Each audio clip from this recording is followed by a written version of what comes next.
Hello everyone, my self S के चौधरी। आज हम क्लास 12 फिजिक्स से यूनिट 3 चैप्टर 4 मूविंग चार्ज और मैग्नेटिज्म का बहुत ही इंटरेस्टिंग टॉपिक करने जा रहे हैं और इसकी इंपॉर्टेंस हमारे एग्जामिनेशन से हमेशा से रही है।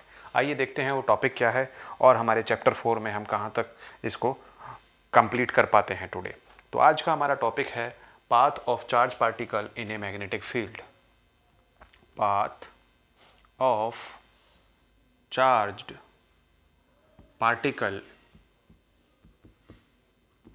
in magnetism.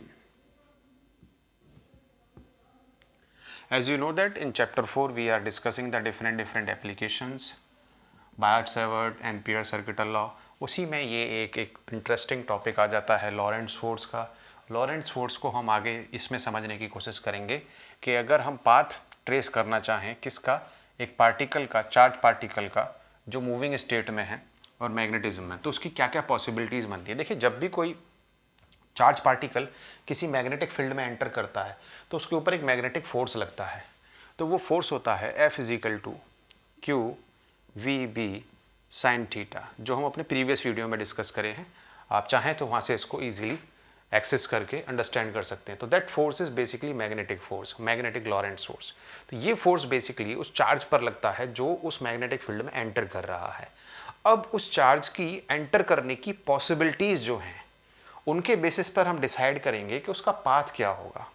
तो इसी चीज को लेते हुए हम आगे बढ़ते हैं। तो चार्ज जो है वो बेसिकली 3 पॉसिबिलिटीज के साथ एंटर करेगा। वो क्या पॉसिबिलिटीज होंगी?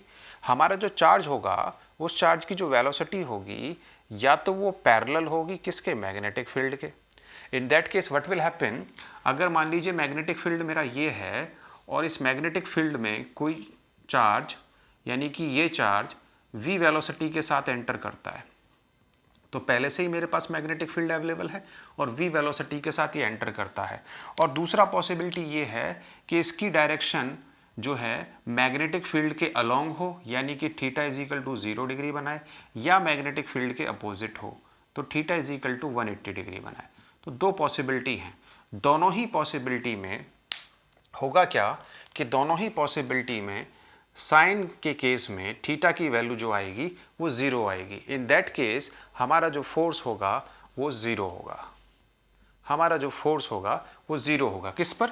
इस चार्ज पर। तो ये जो मोशन है इस चार्ज पार्टिकल का वो अनचेंज्ड रहेगा, यानी कि जिस स्टेट में वो मोशन कर रहा था उसी स्टेट में वो सेम स्टेट में मोशन करता रहेगा। तो due to F = 0, charge particle remains in same type of motion। Same type of motion से कहने का मतलब ये है या तो वो 180 डिग्री में रहेगा या वो अलोंग द मैग्नेटिक फील्ड रहेगा। तो इन्हीं 2 पॉसिबिलिटीज के साथ हमारा फर्स्ट केस ओवर हो जाता है। अब आता है हमारा सेकंड केस। अब सेकंड केस में क्या है कि हमारा जो चार्ज पार्टिकल है वो v वेलोसिटी के साथ अब मैग्नेटिक फील्ड के अंदर वो परपेंडिकुलरली एंटर करता है, यानी कि वो अब इसके इन केसों के अलावा वो एंटर करता है कुछ ऐसे, यानी कि चार्ज पार्टिकल v वेलोसिटी के साथ मैग्नेटिक फील्ड के साथ 90 डिग्री पर करता है। अब देखते हैं उसमें क्या पॉसिबिलिटीज होंगी, उनको यहाँ पर हम एनालाइज करेंगे कि भाई अब उस पर जो मैग्नेटिक फोर्स लगेगा वो किस तरीके से अप्लाई होगा। तो as you know that the basic property between the motion of charge and the magnetic field is that right hand thumb rule, Fleming right hand rule से हम निकाल सकते हैं डायरेक्शन। अगर हम मान लें कि हमारा जो मैग्नेटिक फील्ड है उसकी डायरेक्शन इस बोर्ड के इनवर्ड है, तो ये क्रॉस जो इंडिकेट कर रहे हैं मैग्नेटिक फील्ड की डायरेक्शन जो है वो इनवर्ड इंडिकेट कर रहे हैं। तो मैग्नेटिक फील्ड की डायरेक्शन यहाँ पर क्या है, इनवर्ड है, बोर्ड के अंदर जा रही है। ठीक है। इन that case what will happen, हमारा चार्ज आता है और जिस चार्ज के पास जो वेलोसिटी है वो है हमारे उस चार्ज के पास v वेलोसिटी है, तो वो चार्ज हमारा यहाँ पर आ जाता है और वो v वेलोसिटी के साथ मूव करता है। ठीक है, v वेलोसिटी के साथ मूव करता है। ऐसा क्यों कर रहा है? देखिए, मैग्नेटिक फील्ड के साथ according to Fleming's rule, magnetic field के साथ हमारा मैग्नेटिक फील्ड क्या है, 4 फिंगर।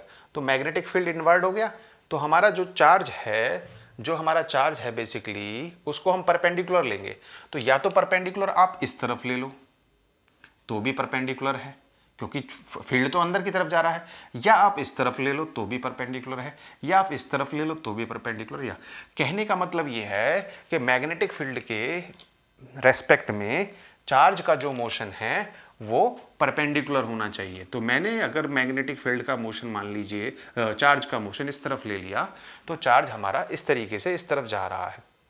तो चार्ज हमारा जब इस तरीके से इस तरफ जा रहा है तो क्यू हम चार्ज मान लेते हैं उसको, क्यू चार्ज को, और उसका जो मोशन है वो इस तरफ लग रहा है, तो v वेलोसिटी इस तरफ हो गई। तो ऑब्वियस सी बात है अगर ये इनवर्ट जा रहा है तो हमारा ये इधर हो गया, तो दोनों के बीच में एक एंगल 90 डिग्री हो गया बी और इसके बीच में।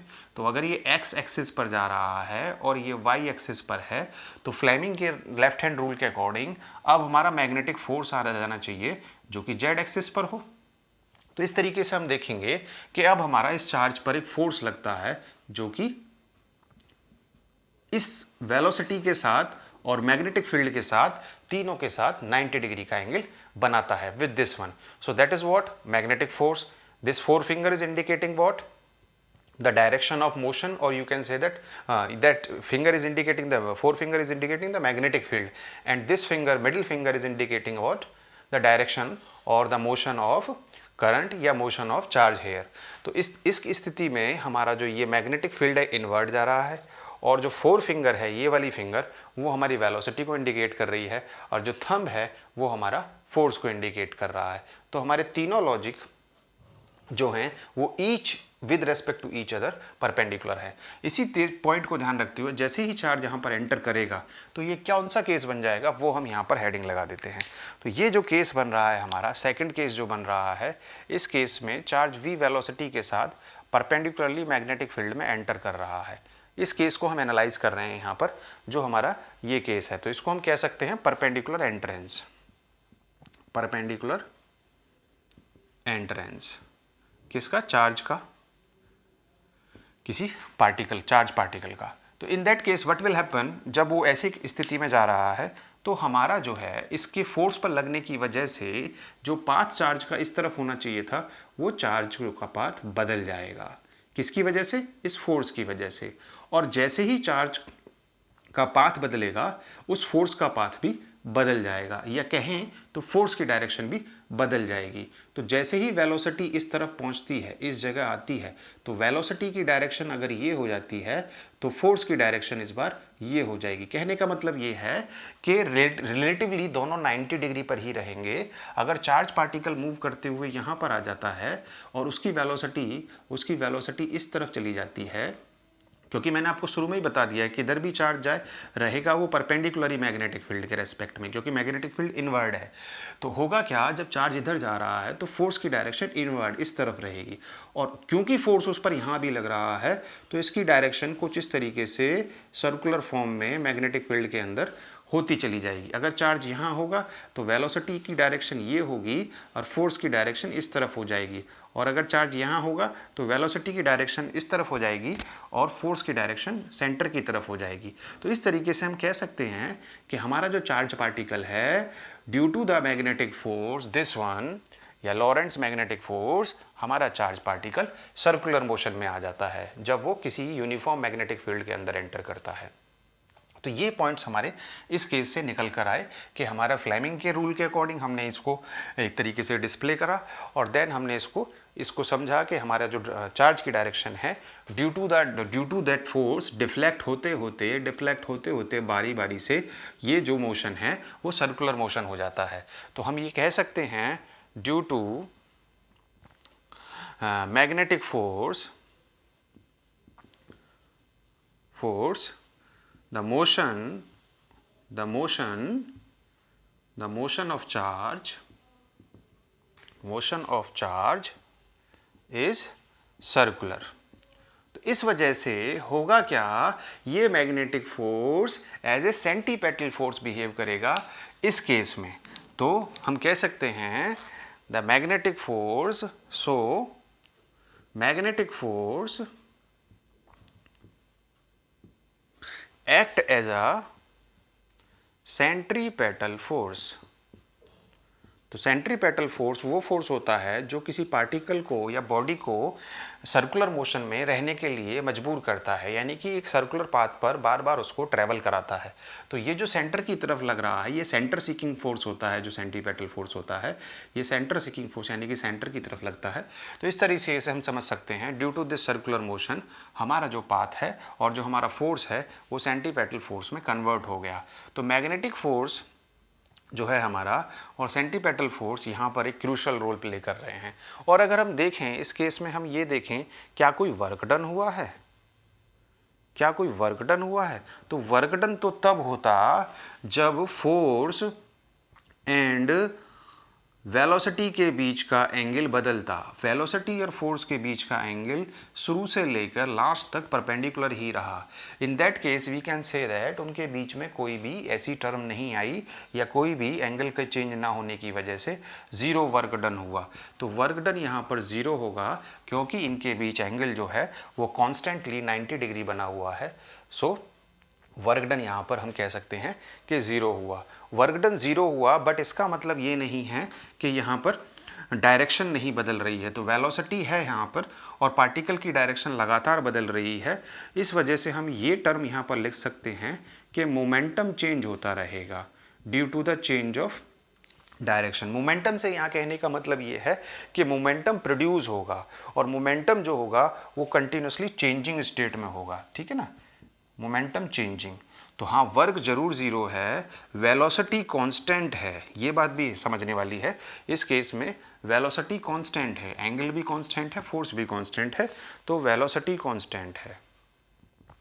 तो वेलोसिटी कांस्टेंट है, नॉट चेंजिंग है, फोर्स भी कांस्टेंट है जो मैग्नेटिक फोर्स है।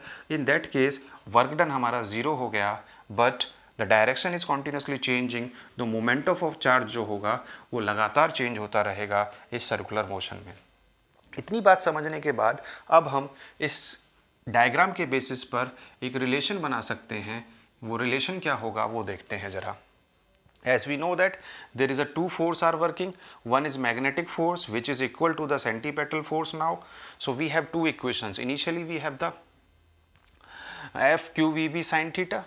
Okay, so in that case theta is 90 degree. The condition is what? Perpendicular condition intense. So theta is 90 degree. So our force which is magnetic force will become QVB sin theta, and in second equation centripetal force is mv square upon r। तो हम इन दोनों equations को एक दूसरे के equal रख देते हैं क्योंकि यहाँ पर जो कंडीशन है वो हमें सर्कुलर मोशन में रहने के लिए फोर्स कर रही है, एक तरीके से हमें बाध्य कर रही है। दैट्स वाई जो सेंटीपेटल फोर्स होगा वो मैग्नेटिक फोर्स के इक्वल होगा। ठीक है, तो हमारा जो Fm होगा वो Fc के इक्वल होगा। सो हमारा क्या, इन दोनों को पुट करने के बाद हम क्या निकाल लेंगे वो देखते हैं। जब हमने इन दोनों को इक्वली पुट कर दिया तो QVB साइन तो 90 हो जाएगा, तो इन दैट केस वो यही रहेगा QVB is equal to mv square upon r। तो हमारी जो वैल्यू आ जाएगी यहाँ से वो रेडियस आ जाएगी या r आ जाएगी। हमारी वैल्यू यहाँ पर वो आ जाएगी हमारी mv, v से एक v से v कट हो जाएगा, तो हमारी जो वैल्यू आ जाएगी mv अपॉन QB। तो बेसिकली हमारी ये यहाँ पर एक रेडियस आ गई है। ठीक है ना, कौन सी रेडियस आ गई आप गैस कर सकते हैं और अंदाज़ा लगा सकते हैं। क्या गैस कर सकते हैं और क्या अंदाज़ा लगा सकते हैं? सर्कुलर पाथ की एक रेडियस आ गई। तो ये जो हमारा सर्कुलर पाथ यहाँ पर है इसकी यहाँ पर रेडियस आ गई। तो ये रेडियस बेसिकली यहाँ की निकल कर आई है, तो ये r निकल कर आ गई। तो रेडियस हो गया हमारा r is equal to mv upon QB। तो रेडियस हमारा इस तरीके से हो गया। तो रेडियस हमारा आ गया। अब रेडियस आने के बाद हम देखते हैं फर्दर क्या हो सकता है। तो इसको थोड़ा सा इधर ले लेते हैं। ठीक है, ऊपर से ही ले लेते हैं, इसको हटा देते हैं। तो अब देखते हैं रेडियस आने के बाद हम इसके साथ क्या क्या कर सकते हैं। तो आप देख रहे होंगे इस इक्वेशन में जो लास्ट में फाइनली आई है उसमें, और हमने डिस्कस भी करा था, मूवमेंट चेंज हो रहा है। तो आप देखेंगे r is equal to mv QB equation आ रही है, और जो हमारा मोमेंटम होता है वो क्या होता है, p is equal to mv होता है। तो हम इस इक्वेशन को ऐसे भी लिख सकते हैं r is equal to momentum divided by QB। और हमें ये भी पता है कि जो P होता है वो √2 मास इंटू काइनेटिक एनर्जी के बराबर होता है। तो काइनेटिक एनर्जी के बराबर, तो हमारा एक और फॉर्मूला बन जाएगा R = √2 मास K/QB। तो ये भी हमारा एक फॉर्मूला है जो सर्कुलर मोशन जो हो रहा है चार्ज का उसमें काम करेगा मोमेंटम के केस में। तो यहाँ पर जो ये सर्कुलर मोशन हो रहा है चार्ज का उस केस में ये काम करेगा। ठीक है, तो ये हमारे 2-3 फॉर्मूले बेसिकली निकल कर आए जो हमारे इस केस में पर्टिकुलरली जब हमारा जो चार्ज है, जो वेलोसिटी v है वो परपेंडिकुलर है मैग्नेटिक के केस में, यानी कि परपेंडिकुलर एंट्रेंस है। अब देखते हैं आगे क्या पॉसिबिलिटीज़ हैं इसमें, चार्ज के अलावा हम क्या निकाल सकते हैं। तो इसको आगे करने के बाद हम देख लेते हैं यहाँ पर हम इससे निकाल सकते हैं period of revolution. Period of revolution, आखिर एक राउंड लगाने में, यानी कि एक राउंड कंप्लीट करने में चार्ज को कितना टाइम लगेगा, तो वो हमारा हो जाएगा पीरियड ऑफ रेवोल्यूशन। तो period of revolution basically T की टर्म में हम कैलकुलेट कर रहे हैं, टी जो कि यहाँ पर टाइम है। तो हमारा टी = सर्कुलर पाथ है तो 2πr डिवाइड बाय वेलोसिटी आ जाएगा यहाँ पर, और आर हमने अभी निकाला है उस वैल्यू को यहाँ पर रख देंगे 2πv, और आर हमने क्या निकाला था, अभी हमने आर निकाला है mv/qb। तो यहाँ पर v से v कट जाएगा, तो टाइम पीरियड या रेवोल्यूशन का जो टाइम पीरियड है वो बेसिकली क्या आ जाएगा m/qb। अगर आप इस टाइम पीरियड को ध्यान से देखेंगे तो यहाँ पर टाइम के साथ या टाइम के साथ रिलेशन में वेलोसिटी नहीं है, टाइम के साथ रिलेशन में वेलोसिटी नहीं है, means to say that time period, velocity और एज वेल एज यहाँ पर और कौन एब्सेंट है, देखेंगे ज़रा ध्यान से, टाइम पीरियड के साथ यहाँ पर रेडियस भी एब्सेंट है और वेलोसिटी भी एब्सेंट है। तो कहने का मतलब ये है कि अगर सर्किल छोटा हो और रेडियस छोटा हो, और सर्किल अगर बड़ा हो रेडियस बड़ा हो, इन बोथ केसेस हमारा जो वेलोसिटी है वो भी चेंज होगा उस हिसाब से। तो छोटे सर्किल में यानी कि छोटे रेडियस के साथ वेलोसिटी ग्रेटर होगा, और जो बड़े नहीं, इसमें स्मॉलर होगा, और बड़े केस में जब रेडियस बड़ा है तो यहाँ पर v जो है वो बड़ा होगा, यानी वेलोसिटी ज़्यादा होगा। कुल मिला के ये रेशियो मेंटेन रहता है। इसीलिए इस फॉर्मूले में टाइम पीरियड वाले में आपको टाइम पीरियड में ना तो रेडियस दिख रहा होगा ना ही वेलोसिटी दिख रहा है। तो हम इसमें कह सकते हैं कि हमारा क्या हो जाएगा, दोनों पार्टिकल दोनों ही फॉर्म में ये जो है इस तरीके से काम करेंगे। तो अब हम एक और केस इसका ले लेते हैं, ज़रा ये बात आपको समझ में आ गई ना कि ये r रेडियस और v वेलोसिटी टाइम पीरियड में इंक्लूड नहीं हो रहे हैं। क्यों इंक्लूड नहीं हो रहे हैं कि ये जो रेवोल्यूशन यहाँ पर चल रहा है इसमें रेडियस का यानी कि सर्किल के साइज़ का बड़ा होना या छोटा होना हमें ज़्यादा इफेक्ट नहीं कर रहा है, यानी कि ये एक कांस्टेंट टर्म है, जिस प्रोपोर्शन में रेडियस बढ़ेगी उसी प्रोपोर्शन में वेलोसिटी बढ़ेगी, इन that case it will remain same, so that's why it is not included in time period. चलिए इसको आगे बढ़ते हैं, आगे देखते हैं अब इसका क्या नेक्स्ट होता है। तो पीरियड ऑफ रेवोल्यूशन के बाद हम आ जाते हैं अपने नेक्स्ट टॉपिक की तरफ। ये फ्रीक्वेंसी से रिलेटेड हो जाएगा, इसी में जब परपेंडिकुलर एंट्रेंस हो रहा है तो फ्रीक्वेंसी ऑफ रेवोल्यूशन निकाल लेते हैं अब हम। फ्रीक्वेंसी ऑफ रेवोल्यूशन, तो एक रेवोल्यूशन में या इसमें हम फ्रीक्वेंसी कैसे निकालेंगे इस पर्टिकुलर केस के लिए, तो फ्रीक्वेंसी जो हो जाएगी हमारी वो न्यू 1 टाइम पीरियड हो जाएगी। तो हमारे पास टाइम पीरियड का फॉर्मूला क्या आ गया है, ये आ गया है, तो QB/2πm हमारी फ्रीक्वेंसी आ गई। तो ये हमारा फ्रीक्वेंसी के टर्म में फॉर्मूला आ गया। तो फ्रीक्वेंसी = हमारी क्या आ गई, QB/2πm आ गया हमारा फ्रीक्वेंसी की टर्म में। और अगर हम इसको एंगुलर, अब इसको हम ओमेगा की फॉर्म में ले जाएं, एंगुलर की फॉर्म में ले जाएं तो क्या आ जाएगा, ये एंगुलर की फॉर्म में ले जाएं, एंगुलर फ्रीक्वेंसी की फॉर्म में ले जाएं, एंगुलर फ्रीक्वेंसी, एंगुलर फ्रीक्वेंसी की फॉर्म में ले जाएं तो क्या हो जाएगा, ओमेगा = 2π न्यू होता है। तो न्यू की वैल्यू हम यहाँ से ले लेंगे, तो 2π एज इट इज़ रहेगा, QB/2πm आ जाएगा। तो 2π से 2π चला जाएगा, और ओमेगा की जो वैल्यू आ जाएगी वो बेसिकली क्या आ जाएगी, ओमेगा = यानी कि एंगुलर फ्रीक्वेंसी = हमारा आ जाएगा QB/m। तो ये एंगुलर फ्रीक्वेंसी की टर्म में आ गया, ये हमारी नॉर्मल फ्रीक्वेंसी की टर्म में आ गया। तो इस तरीके से हमारे दो फॉर्मूले बनकर आ गए, ठीक है ना। और अगर आप यहाँ पर भी देखोगे तो ना तो यहाँ पर वेलोसिटी आ रही है, इसमें एंगुलर फ्रीक्वेंसी में वेलोसिटी भी एब्सेंट है, और इन दैट केस हम कह सकते हैं कि एनर्जी पर डिपेंड नहीं कर रहा है। कौन? ये एंगुलर फ्रीक्वेंसीज जो हैं हमारी, ये एनर्जी पर डिपेंड नहीं कर रही हैं। Why I am trying to say that energy पर और वेलोसिटी पर डिपेंड नहीं कर रही हैं। देखो इन टर्म्स में कहीं भी वेलोसिटी का टर्म नहीं आ रहा है, तो वेलोसिटी का टर्म नहीं आ रहा है, तो इन दोनों टर्म्स में एनर्जी यानी कि ये जो हमारा फ्रीक्वेंसी है वो एनर्जी पर डिपेंड नहीं कर रहा है। दैट्स वाई साइक्लोट्रॉन पिक्चर में आता है। जो हमारा साइक्लोट्रॉन होता है वो बेसिकली इसी तरीके से वर्क करता है, उसका जो डिज़ाइन है वो इसी एप्लीकेशन के साथ है। जब हमारी फ्रीक्वेंसी एनर्जी से इंडिपेंडेंट हो जाती है तो हमारा साइक्लोट्रॉन